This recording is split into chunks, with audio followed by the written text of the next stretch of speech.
Telekanalimiz tomonidan o'tkazilayotgan omadli tomoshabin mega aksiyasi qizg'in davom etmoqda. Unda ishtirokchilar pul mukofotlari, televizorlar hamda maishiy texnika to'plamlariga ega bo'lishlari mumkin. Sovg'alar esa allaqachon o'z egalariga topshirilmoqda. Berilgan shartlarni bajarib, yuqori ball to'plagan buxorolik hamyurtimizga ham televizor topshirildi. Mening yurtim telekanalining doimiy muxlisi bo'lgan G'ijduvonlik Shobekovlar oilasi omadli tomoshabin loyihasida ishtirok etmoqda.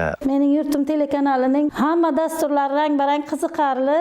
Bachalarim, farzandlarimiz bilan hammamiz har kuni tomosha qilamiz. Omadli tomoshabin loyihasiga a'zo bo'ldik. Shunga qiziqib 63 ball bilan g'olibi bo'ldi. G'olib sifatida tanlangan mazkur xonadonga telekanal tomonidan televizor yetkazib berildi. Televizorni yutib oldik, ovoragarchilik bo'lgan yo'q.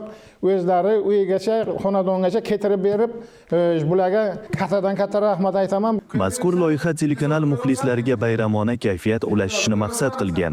Siz ham omadli tomoshabinlardan biriga aylanib, maishiy texnika va 50 million so'm pul mukofotiga ega bo'lishni xohlasangiz, har kuni Mening yurtim telekanalini kuzating va soat 16:00 dan 18:30 ga qadar sirli raqamlarni belgilangan manzilga yuborish orqali g'oliblar qatoridan joy oling. G'oliblar har kuni jonli efirda